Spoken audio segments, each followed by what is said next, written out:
Hit TV ప్రేక్షకులకు నమస్కారం.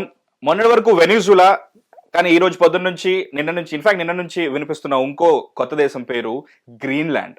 అసలు ఏంటి గ్రీన్లాండ్ తెలుసుకోవాలి. ఎందుకంటే అమెరికాకి జలుబు చేస్తే మొత్తం అందరూ తుమ్ముతారు అని చెప్పేసి అంటుంటారు. ఇందులో ట్రంప్ ఎందుకు ఇన్వాల్వ్ అయ్యాడు, అసలు అతనుకున్న ఇష్యూ ఏంటి, దీని గురించి యూరప్, డెన్మార్క్ వీళ్ళేం చేస్తున్నారు, దీని గురించి మొత్తం సమగ్ర అవగాహన మనకి ఇవ్వడానికి సురేష్ కోచటెల్ గారు మనతో ఉన్నారు. సార్ నమస్కారం. నమస్కారం సార్, మొన్నటి వరకు వెనిజులా, దాని గురించి అక్కడ జరిగిన అరెస్ట్ల గురించి ప్రపంచవ్యాప్తంగా మొత్తం సంతాపం తెలుపుతూ ఇలా జరిగిందేంటి, అలా జరిగిందేంటి, ప్రశ్నించేవారు లేరా అని చెప్పేసి ఎన్నో క్వశ్చన్స్ వచ్చాయి సార్. కానీ గత 2 రోజులుగా వినిపిస్తున్న కొత్త దేశం పేరు గ్రీన్లాండ్. అసలు ఈ గ్రీన్లాండ్ ఏంటి, ఎక్కడుంది, దీని గురించి చాలా మిత్స్ ఉన్నాయి. ఫస్ట్ ఆఫ్ ఆల్ దీని హిస్టరీ ఏంటి సార్ మాకు చెప్పండి. గ్రీన్లాండ్ అంటే చాలా మంది గ్రీన్ అనుకుంటారు, కానీ గ్రీన్ కాదు. అది చాలా మటుకు it's more like Iceland than Greenland. ఇది చాలా పెద్ద మిత్ సార్. అందరూ గ్రీన్లాండ్ లో గ్రీన్ గా ఉంది, ఐస్లాండ్ లో ఐస్ ఉంటుంది అనుకుంటారు. కానీ చాలా బిగ్ ఐలాండ్, చాలా పెద్ద ఐలాండ్ అది. అండ్ చాలా మటుకు closer to northern America, Canada, ఇటువైపు ఏమో యూరోప్. సో నడిమిట్లో ఉన్న ఒక రీజన్ అన్నమాట. అది ఎన్నో సంవత్సరాల ముందు చాలా మటుకు ఆ టైంలో ఉన్న ఎక్స్ప్లోరర్స్ వెళ్ళి అక్కడ ఉండడము, దాని తర్వాత వెదర్ తట్టుకోలేక వాళ్ళు రిటర్న్ రావడం జరిగింది. కానీ డెన్మార్క్ ఎప్పుడు ఇంట్రెస్ట్ ఉండే దాని మీద, ఇటలీ కూడా ఇంట్రెస్ట్ ఉండే, ఇటలీ కూడా ఆక్యుపై చేశారు కొన్ని రోజులు.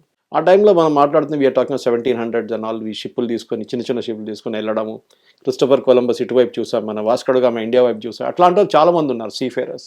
కానీ వెదర్ తట్టుకోలేక చాలా మంది రిటర్న్ వచ్చేసారు. ఎందుకంటే not like normal humid weather. అది అంటార్టికా కన్నా దారుణంగా ఉంటుంది సార్. అదే ఉంటుంది, అదే లెవెల్లో ఉంటుంది అది. సో ఆ టైంలో మనకి ఏం చెప్తారు, ఇగ్లూస్ లేవు, పెద్ద పెద్ద ఏం చెప్తారు, హీటర్స్ లేదు, ఏం లేదు కదా. సో ఎట్లా తట్టుకుంటారు, అది that's a big problem.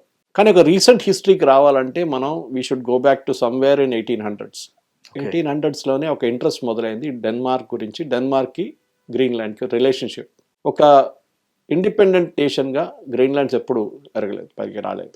It was always under occupation somewhere. మామూలుగా ఏ ఐలాండ్ అయినా సరే తొందరగా ఆక్యుపై చేసుకుంటారు, ఈ పెద్ద ఐలాండ్ ఇంకా ఎవరు చేసుకోలేదు. ఎందుకంటే వెదర్ అట్లా ఉంది కదా, ఏం చేయలేదు. ఇప్పుడు మీరు కెనడా తీసుకోండి, కెనడాలో హ్యూమన్ హ్యాబిటేషన్ ఉండే చాలా చిన్న రీజన్, మిగతా అంతా it is frigid.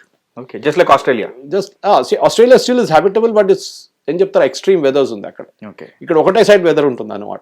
Okay, then that is it. ఇప్పుడు జరిగింది ఏంటంటే, ఇప్పుడు మన దాంట్లో చూస్తే అండర్ ఇది యుఎస్కి ఎందుకు ఇంట్రెస్ట్ అని అడిగారు మీరు, అదొకటి ఉంటుంది. అక్కడ ఏం జరుగుతుంది, ట్రంప్కి ఎంత ఇంట్రెస్ట్, ట్రంప్కి ఎందుకు దీని మీద ఎంత interest, that is it. So ఈ ప్రాబ్లం ఎక్కడ మొదలైందంటే, ట్రంప్కి భయం చైనా అండ్ రష్యా. ఓకే, దానికన్నా ముందు దీంట్లో ఒక హిస్టరీ ఉండే. ఓకే, ఆ హిస్టరీ అని మనం తెలుసుకోవాలి.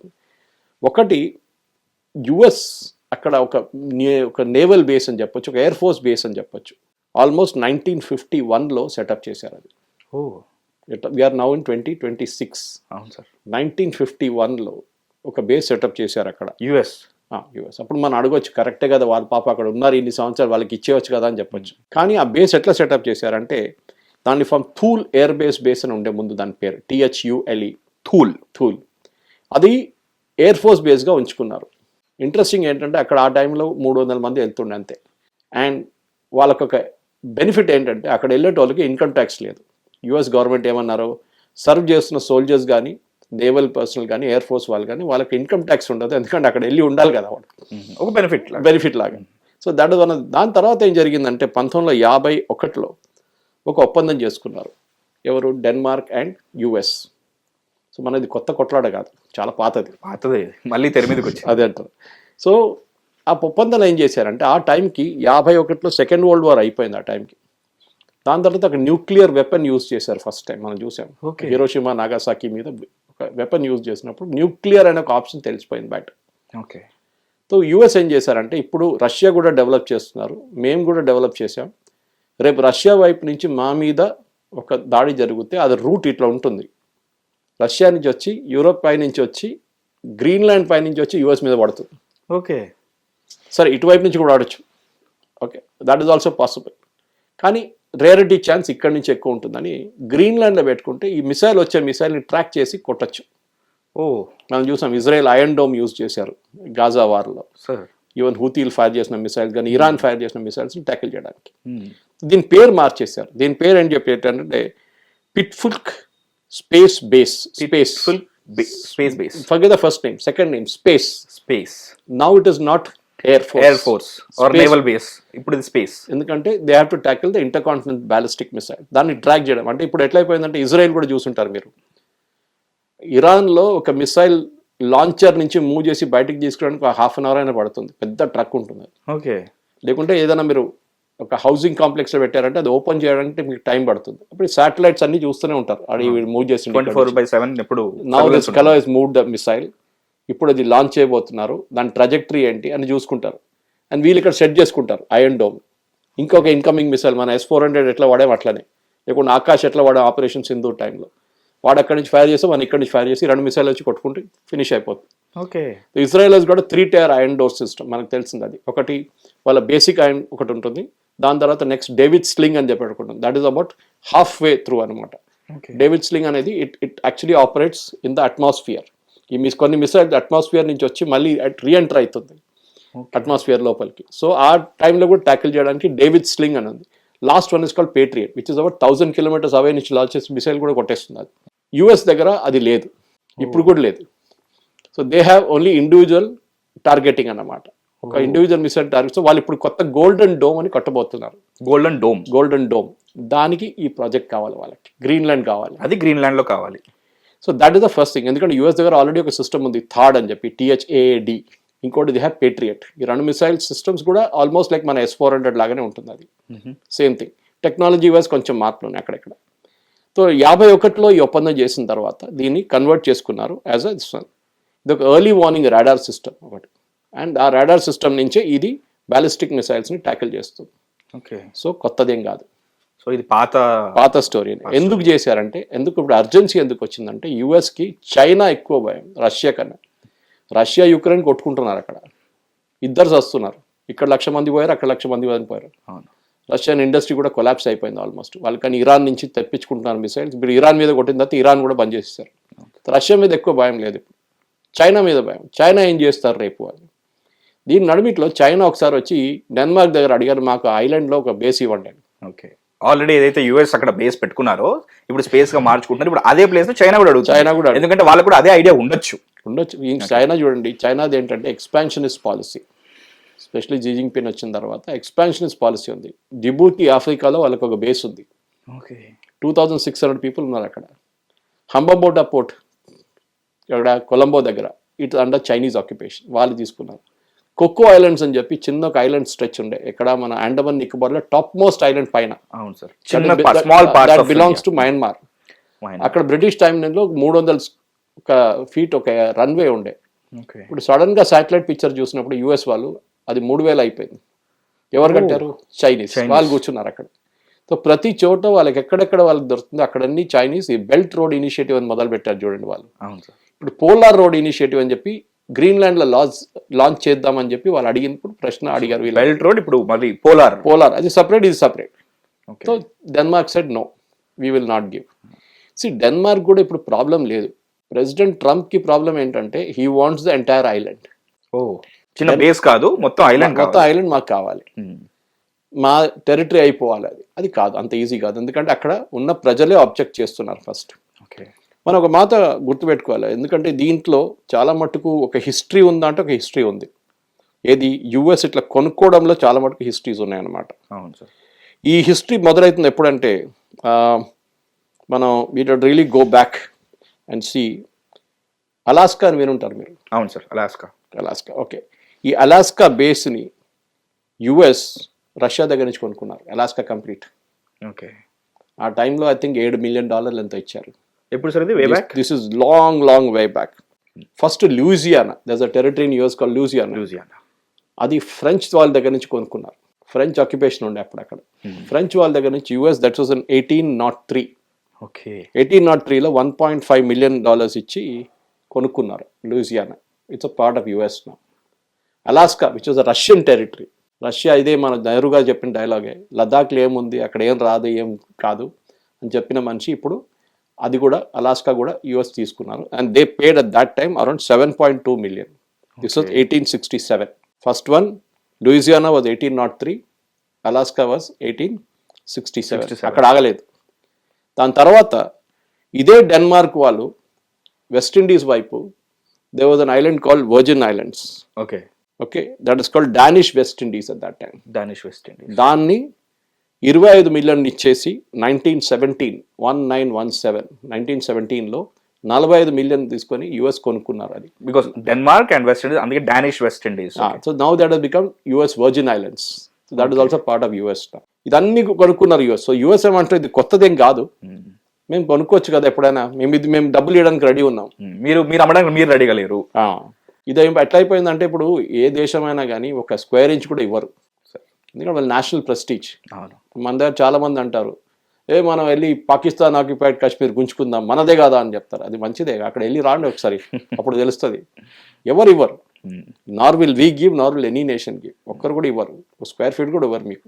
ఇట్లాంటి పరిస్థితుల్లో ఇప్పుడు ట్రంప్ ఇంట్రెస్ట్ అక్కడే ఒకటి నేను చెప్పినట్లు missile sites and space, second China and రష్యాని కౌంటర్ చేయడం, third very important as usual oil.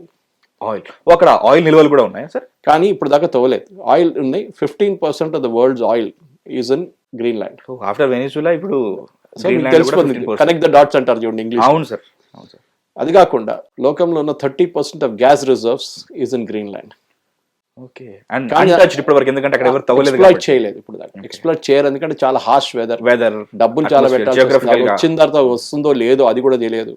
Reserves ఉన్నాయి కానీ is it economical to dig it out, దాన్ని ప్రాసెస్ చేయడానికి ఉంటుందో లేదో తెలియదు. వెరస్ వెనిజువేలా ఇస్ ఆల్రెడీ దేర్. అవును, వెనిజువేలా మీకు తెలిసింది ఎందుకు వెళ్ళారండి. అండ్ అమౌంట్ కూడా ఎక్కువ, లైక్ సైజ్ కూడా ఎక్కువ. Venezuela is the world's largest oil reserve nation. 303 billion barrels వాళ్ళ దగ్గర ఉంది. నెక్స్ట్ 800 సంవత్సరాలు తవ్వుకుంటూ పోతే కూడా వాళ్ళంత ఆయిల్ ఉంది వాళ్ళ దగ్గర. కానీ వెనిజువేలా దగ్గర ఉన్న ఆయిల్ డిఫరెన్స్ ఏంటంటే they have heavy crude oil. లోకంలో క్రూడ్ ఆయిల్ డిఫరెంట్ వర్షన్స్ ఉంటుంది. లైట్ క్రూడ్ అంటారు, యుఎస్ ప్రొడ్యూస్ చేస్తారు. Shale oil especially Alaska. ఆ రష్యన్స్ ఎందుకు అమ్మారో తెలియదు. Now it's become a big oil producing area. Shale oil అంటారు, అంటే అంత డెప్త్ నుంచి తవ్వరు వాళ్ళు. It be very very shallow shale oil ఉంటుంది. అంత ఈజీగా రాదు కానీ it is easy to dig out. At the same time మీరు సౌదీ అరేబియాకి వెళ్తే అది కూడా కొంచెం మీడియం క్రూడ్, కొంచెం లైట్ మీడియం క్రూడ్ వస్తుంది.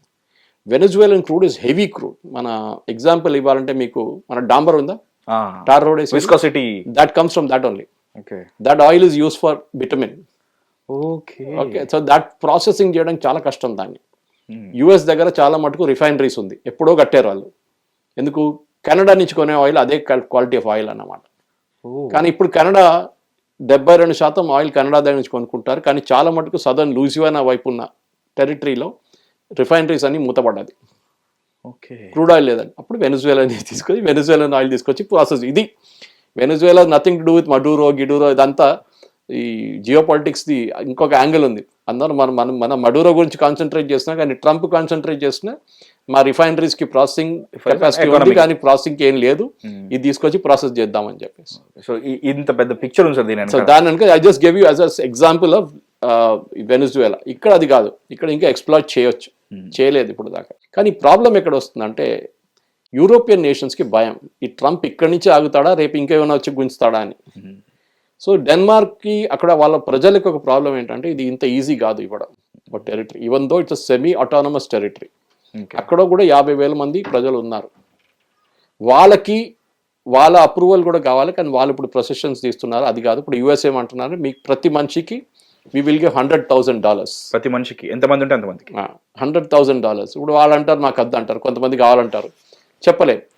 కానీ యూఎస్కి they want this territory desperately. Trump first టర్మ్లో ట్రై చేశారు ఇది. ఇప్పుడు ఇంకా మనిషికి $50,000 అంటే ఆ డెస్పరేషన్ ఏంటో తెలుసుకోవడానికైనా సరే దే విల్ బి డౌటింగ్ కదా సార్. అదే యూఎస్ ఫస్ట్ టర్మ్లో ట్రంప్ వచ్చినప్పుడు he try the same trick. Okay, అక్కడి నుంచి వీళ్ళని కన్విన్స్ చేసి ఐలాండ్ తీసుకుందామని చెప్పి, కానీ అప్పుడు జరగలేదు. అప్పుడు అంత ప్రాబ్లం, చాలా మటుకు ఆపోజిషన్ ఉంది, ఇప్పుడు కూడా ఉంది. ఇప్పుడు ఏం జరిగిందంటే యూరోప్, జర్మనీ, యూకే, ఫ్రాన్స్ వీళ్ళందరూ కలిసి ఒక డెలిగేషన్ పంపించారు అక్కడికి గ్రీన్లాండ్స్కి. ఎక్కువ మంది లేదు, 80-90 మంది ఉన్నారు. UK sent only 1 person. కానీ చెప్పిందంతా పెద్ద statement, we're sent an army to Greenlands అని. కానీ జరిగింది ఇది. అది చూడంగానే ట్రంప్కి పిచ్చి పట్టేసింది, ఇదే నన్ను ఛాలెంజ్ చేస్తారు ఈ కొడుకులు అని చెప్పేసి ఏం చేశాడంటే టారిఫ్ పెట్టేస్తున్నా అని ఏం చెప్పాడు, నిన్న అనౌన్స్ చేశాడు. 15%, 25% టారిఫ్ పెట్టబోతున్నా 1st of February నుంచి. ఎవరెవరు పంపించిన గ్రీన్లాండ్స్కి వాళ్ళందరి మీద ఉంటుందని చెప్పి. యూరోప్లో ఇప్పుడు టెన్షన్లో ఉన్నారు ఏం చేయాలని, ఎందుకంటే యూరోప్ చాలా మటుకు వాళ్ళ ఎక్స్పోర్ట్స్ యూఎస్కి వెళ్తుంది, మనలా కాదు. ఇప్పుడు మీరు చూడండి, ఇప్పుడు మన యూఎస్కి మన టారిఫ్ పెట్టిన తర్వాత సెప్టెంబర్, అక్టోబర్లో మన ఎక్స్పోర్ట్స్ పడ్డది, కానీ నవంబర్, డిసెంబర్లో పికప్ అయింది. ఓకే. అంటే మనం డైవర్సిఫై చేసుకున్నాం. యుఎస్ కాకపోతే యూరోప్ కాకపోతే మన ఆస్ట్రేలియా, అక్కడ పంపిస్తున్నాం మనం. ఇప్పుడు యూఏఈ ఇవాళ ఒప్పందం చేస్తున్నాం యూఏఈతో. UAE head of state is here in Delhi. ఇది మనం చేస్తున్నాం. చైనా చూడండి, last month Chinese export record లెవెల్కి వెళ్ళిపోయింది, 2.1 బిలియన్. ఓకే. ఎందుకంటే వాళ్ళు మిగతా యూరోప్కి ఎక్స్పోర్ట్ చేస్తున్నారు, ఎక్కడ కావాలంటే ఎక్స్పోర్ట్. యూఎస్ వద్దు మాకు అంటున్నారు. యూరోప్ ప్రాబ్లం ఏంటంటే అది చేయలేరు వాళ్ళు. They are high cost economy. See US manufacturing ఎందుకు పడిపోయింది అనేది ఒక చిన్న ఎగ్జాంపుల్ మీకు ఇస్తాను నేను. అది nothing do with this Greenland issue, కానీ చెప్తాను నేను. It is the relevance they. ఒక కార్ యూఎస్లో తయారు చేయాలంటే నేను ఒక ఎగ్జాంపుల్ తీసుకుంటాను, just example, not actual amount. $40,000 అని పెట్టుకుందాం, లేకుంటే $25,000 అని పెట్టుకుందాం. అదే కారు మీరు చైనాలో తయారు చేస్తే $10,000 అవుతుంది. ఓకే. కార్ సేమే, క్వాలిటీ కూడా సేమే. వాళ్ళ Cost of making అనేది చాలా లేబర్ కాస్ట్ తక్కువ. ఓకే. ఇక్కడ వాడు $10 per hour అంటాడు, అక్కడ వాడు $1 per hour లో పనిచేస్తాడు. ఆల్సో వాళ్ళ పాపులేషన్ కూడా. దానికోసం మన సాఫ్ట్వేర్ ఇండస్ట్రీ, అదే కదా మనం కూడా చేస్తున్నాం సాఫ్ట్వేర్ ఇండస్ట్రీ. ఇక్కడ ఏం చేస్తున్నాం మనం? Labour arbitrage. అదే పని యూఎస్లో చెప్పేయాలంటే మేము ఎక్కువ డబ్బులు ఇవ్వాలి, ప్రతిరోజుకి $60 ఇవ్వాలి. $6 ఇస్తే మనోడు ఇక్కడ పని చేస్తాడు హైటెక్ సిటీలో కూర్చొని. ఇది లేబర్ ఆర్బిట్రాజ్. అదే బెనిఫిట్, అదే మనకు కాస్ట్ బెనిఫిట్ ఉంది, ఇంకేం లేదు. అదే H1B వీసా ఇష్యూస్ అని దాని నుంచే వస్తుంది. హిట్ టీవీ యాప్, ఇందులో short news, live news, entertainment shows, movies, digital magazines తో పాటు మీ జిల్లా వార్తలను కూడా ఫ్రీగా చూడొచ్చు. ఇంకెందుకు ఆలస్యం, వెంటనే హిట్ టీవీ యాప్ ని డౌన్లోడ్ చేసుకుని ఫ్రీగా ఎంటర్టైన్మెంట్ పొందండి. Hit TV app. Hit TV app. Please download Hit TV app. Hit TV యాప్ని ఫ్రీగా డౌన్లోడ్ చేసుకొని ఎంజాయ్ చేయండి. మీకు నచ్చిన ఎంటర్టైన్మెంట్ కోసం హిట్ టీవీ యాప్ ని ఫ్రీగా డౌన్లోడ్ చేసుకుని ఎంజాయ్ చేయండి. హిట్ టీవీ యాప్ని డౌన్లోడ్ చేసుకుని ఆస్వాదించండి, ఆశీర్వదించండి. ఇంతమంది సెలబ్రిటీలు హిట్ టీవీ యాప్ ని డౌన్లోడ్ చేసుకోండి అని చెప్తున్నారంటే ఎంత మంచి యాప్ ఆలోచించండి. అమెరికాలో చదవాలనుకునే వాళ్ళకి విశ్వసనీయమైన పేరు మన శౌర్య కన్సల్టెన్సీ. UK లో 1 year masters, UK లో 1 year masters, 2 years work permit up to 5 years visa. Contact Saurya Consultancy. Contact 89851 89851.